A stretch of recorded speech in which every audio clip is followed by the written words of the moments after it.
Monetary Fund. Ladies and gentlemen, please join me in welcoming her on stage. Good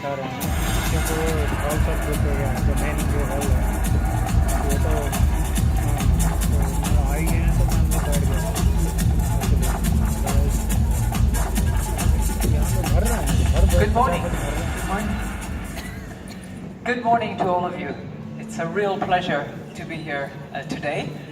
And I would like to thank the organizers. I can think of Ravi, I can think of the Singapore authorities at large for having us participate in your 3 days event. Did you notice that it was rainy this morning? Yeah, a little bit. Singapore is also well known for its winds. It is often windy. Winds here bring about change and opportunity. Historically, winds generally blew ships to the port. These ships resupplied while waiting for the monsoon to pass, for the seasons to change. And as the Greek philosopher Heraclitus of Ephesus would have said, change is the only constant. Singapore knows this. You know this. It is the true spirit of the FinTech Festival, opening doors to the new digital future, hoisting sails to the winds of change. And yet, change often appears daunting, unsettling, destabilizing, disrupting. Especially true for technological change.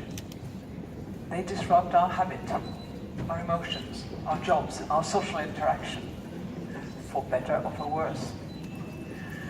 The key is to harness the benefits while managing the risks. When it comes to fintech, Singapore has shown exceptional vision. Think of the regulatory sandbox where new ideas can be tested. Think of the Fintech Innovation Lab and its collaboration with major central banks on cross-border payments. So in this context, and in my position as head of the IMF, I would like to explore 3 particular areas. First, I want to frame the issue in terms of the changing nature of money and the fintech revolution. Second, I would like to evaluate the role of central banks in this new financial landscape, especially in relation to providing digital currency. And third, I would like to look at the downsides, the risks, if you will, and consider how they can be minimized. Let me begin with the big issue. Change of money. How is money changing? When commerce was local, centered around the town square, money in the form of token, shells to begin with, metal coins eventually, was sufficient, and it was efficient. The exchange of coins from one hand to another settled transactions. So long as the coins were valid, and that was determined by just glancing, inspecting, scratching, or sometimes biting into them, it did not matter which hand held them. But as commerce went maritime, ships like those that passed through Singapore and covered increasingly greater distance, carrying those coins became expensive, risky, cumbersome, heavy. So Chinese paper money, introduced in the 9th century, helped, but not quite enough. Innovation produced bills of exchange, pieces of paper allowing merchants with a bank account in their home city to draw money from a bank at their destination. The Arabs called these sak, abbreviation for sukuk, the origin of our word check today.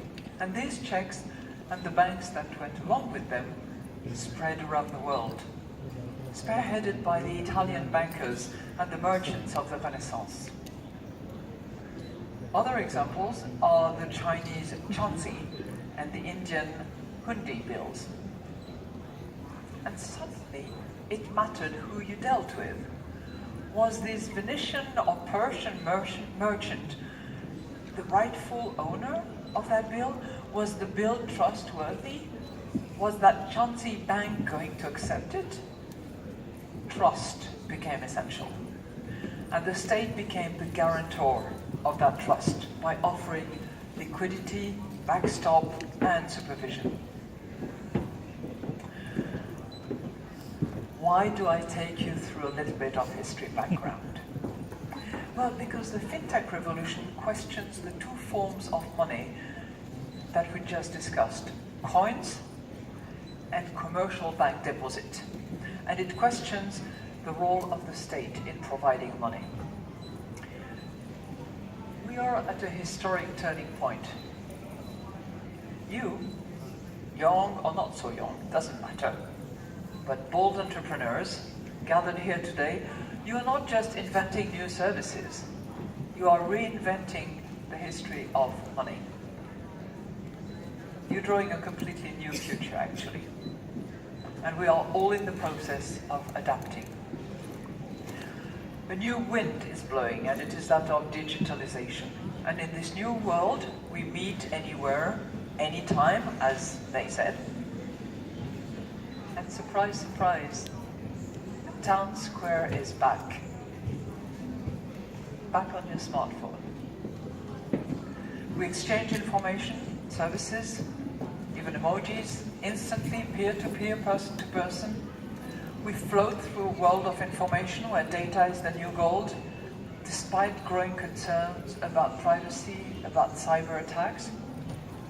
A world in which millennials are reinventing how our economy works, phone in hand. And this is key. Money itself is changing. We expect it to become more convenient, more user-friendly, perhaps even less serious looking. We expect it to be integrated with social media, readily available for online and person-to-person use, including micropayments. And of course, we expect it to be cheap, safe, protected against criminals and prying eyes. So, what role will remain for cash in this digital world? There are already signs in some shop windows. Cash not accepted. And it's not just in Scandinavia, the poster child of a cashless world. In various other countries too, demand for cash is decreasing, as is shown in our IMF work. And in 10, 20, 30 years' time, who will still be exchanging those pieces of paper called checks? Bank deposit, too, is feeling the pressure from new forms of money. Think of the new specialized payment providers that offer e-money, from Alipay to WeChat in China, to Paytm in India, to M-Pesa in Kenya. These forms of money are designed with the digital economy in mind. They respond to what people demand and what the economy requires. Even cryptocurrencies such as Bitcoin, Ethereum, and Ripple are vying for a spot in the cashless world, constantly reinventing themselves in the hope of offering more stable value and quicker and cheaper settlement. Let me now turn to my second issue. What is the role of the state? What is the role of a central bank in that new monetary landscape? Some suggest that the state should back off, should back down. Providers of e-money argue that they are less risky than banks because they do not lend money. Instead, they hold client funds in custodian accounts and simply settle payments within the network. For their part, cryptocurrencies seek to anchor trust in technology. And as long as they are transparent and you are techie savvy, you might trust their services. Still, I'm not entirely convinced. Proper regulation of these entities will remain a pillar of trust. should we go further? Beyond regulation, should the state remain an active player in the market for money? Should it fill the void left by the retreat of cash? Let me be more specific. Should central banks issue a new digital form of money? A state bank token, or perhaps an account held directly at the central bank and available to people and firms for retail payments, to each of you. True, deposits in commercial banks are already digital, but a digital currency would be a liability of the state, like cash today, not of a private firm, the central bank, the state. And this is not science fiction. There are central banks around the world that are considering this option. In countries like Canada, like China, like Sweden, like Uruguay. And they are embracing change and new thinking, as indeed we are at the IMF. Today, we are releasing a new paper which I was supposed to flag for you. So imagine there is a paper in my hand, except that it's available online. And it's called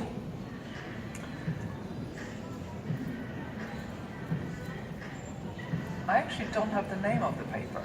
That's very interesting. But it's all about the pros and cons of central bank digital currencies, also called CBDC, if you want to sound really aware. So check on that paper, really interesting. And I believe that we should consider the possibility to issue digital currency. There is a role for the state to supply money to the digital economy. To satisfy public policy goals that you are familiar with, such as inclusion, security and consumer protection, to provide what the private sector cannot provide, and also privacy in payment. Let me start with financial inclusion, where digital currency offers great promise through its ability to reach people and businesses in remote and marginalized regions. We know that banks are not exactly rushing to serve poor or rural areas. And this is critical because cash might no longer be an option here. If the majority of people adopt digital forms of money, the infrastructure for cash would deteriorate, leaving those in the periphery behind. What about subsidizing cash usage in those areas? Well, that means that economic life in the periphery would become disconnected from the center. Not very satisfactory solution either. Now, of course, offering a digital currency is not necessarily the only answer. There may be scope for government to encourage private sector solutions as well, by providing funding or improving infrastructure. The second benefit of digital currency relates to security and consumer protection. And this is really a David versus Goliath argument. In the old days, coins and paper notes may have checked the dominant position of the large global payment firms, banks, clearing houses, and network operators, simply by offering a low-cost and widely available alternative. Without cash, too much power would fall into the hands of a small number of outsized private payment providers. Payments, after all, naturally lean towards monopolies. The more people you serve, the cheaper and the more useful the service. We are seeing it in many countries already. For a start, private firms may underinvest in security to the extent that they do not measure the full cost to society of a payment failure. Resilience may also suffer. With only a few links in the payment chains, the system may stop working if any of the link actually is deteriorating, if there is a glitch, a bankruptcy, or a firm withdrawals from the market. Now you will say, what the state does well is regulate, but regulation simply might not be able to fully redress these downsides. a digital currency could offer advantages as a backstop means of payment, and it could boost competition by offering a low-cost and efficient alternative, as did its grandfather, the old reliable paper note. Let me touch on the third benefit now of digital currency, and I would like to highlight the privacy domain. Cash, of course, allows for anonymous payments. We reach for cash to protect our privacy, our identity for legitimate reasons, to avoid exposure to hacking and customer profiling, for instance. Let's take just an example. Imagine yourself purchasing, frozen pizza and beer.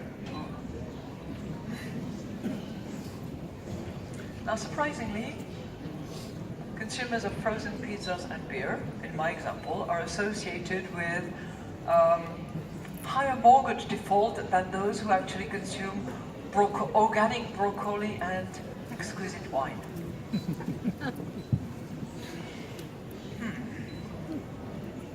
What can you do if you're really craving for pizza and beer and yet you do not want your credit score to drop? You're not going to go for broccoli. You will pull out cash. And tomorrow, would a privately owned payment system push you to the broccoli side? Would central banks jump to the rescue and offer a fully anonymous digital currency? Certainly not, because that would be a bonanza, not for broccolis, but for criminals. And that brings me to my third area. I'll come back to the pizza later. The potential downsides of digital currency. The obvious ones are risks to financial integrity and financial stability. But I would also like to highlight risks to stifling innovation, risk of stifling innovation, which is obviously the last thing that we want. My main point will be that we should face these risks creatively. How might we alleviate them by designing digital currency in new and innovative ways? And I think that technology has actually the response to that. But let's return to the trade-off between privacy and financial integrity. Can we find the middle ground? Central banks might design digital currencies so that users' identities would be authenticated through customer due diligence procedures and transactions recorded. But the identities would not be disclosed to either third parties or governments unless it was so required by law. So when I purchase my pizza and my beer, the supermarket's bank, their marketers would not know who I am. The state might not either, at least by default. But anti-money laundering and terrorist financing controls would nevertheless run in the background. And if a suspicion arose, it would be possible to lift the veil of anonymity and to investigate. This setup would be good for users, bad for criminals, better for the state relative to cash, and of course, challenges remain. But my goal at this point is that we should not give up and we should explore those options and see whether they can be made to work. The second risk relates to financial stability. Digital currencies could exacerbate the pressure on bank deposits we discussed earlier. If digital currencies are sufficiently similar to commercial bank deposits because they are very safe, can be held without limit, allow for payment of any amount, perhaps even offer interest, then why hold the bank account at all? But banks are not going to be passive bystanders. They can compete with higher interest rates and better services. What about the risk of bank runs? It exists.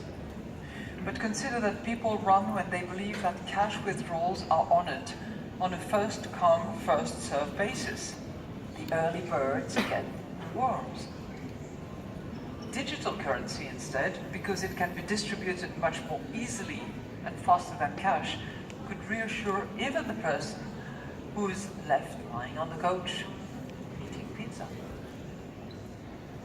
In addition, if depositors are running to foreign assets, they will also shun the digital currency. And in many countries, there are already liquid and safe assets to run towards anyway. Think of mutual funds that only hold government bonds, for instance. So the jury is still out on whether digital currencies would really upset financial stability. And again, we need to continue to explore. Let me come to the third risk. If digital currency became too popular, it might ironically stifle innovation. Where is your role? Where is your role if the central bank offers a full-service solution, from digital wallet to token to back-end settlement services? What if instead central banks entered a partnership with the private sector, with some of you, banks or other institutions, and said, you interface with the customer, that's what you do best. You store their wealth, you offer interest, advice, loans. But when it comes time to transact, we take over. How would this look like? Let's go back to our pizza. Hopefully by then it's still warm. When you buy it, at the click of a button, your bank transfers funds to digital currency held at the central bank. In turn, the central bank immediately forwards it to the supermarket's bank, which would credit the supermarket's accounts. All of that in a split of a second. All nearly for free and any time. Do you see what just happened? The central bank is now the trusted intermediary. The advantage is clear. Your payment would be immediate, safe, cheap, and semi-anonymous, as you wanted. Meanwhile, your bank or fellow entrepreneurs would have ensured a friendly user experience based on the latest technologies. Putting it another way, the central bank focuses on its comparative advantage, back-end settlement, and financial institutions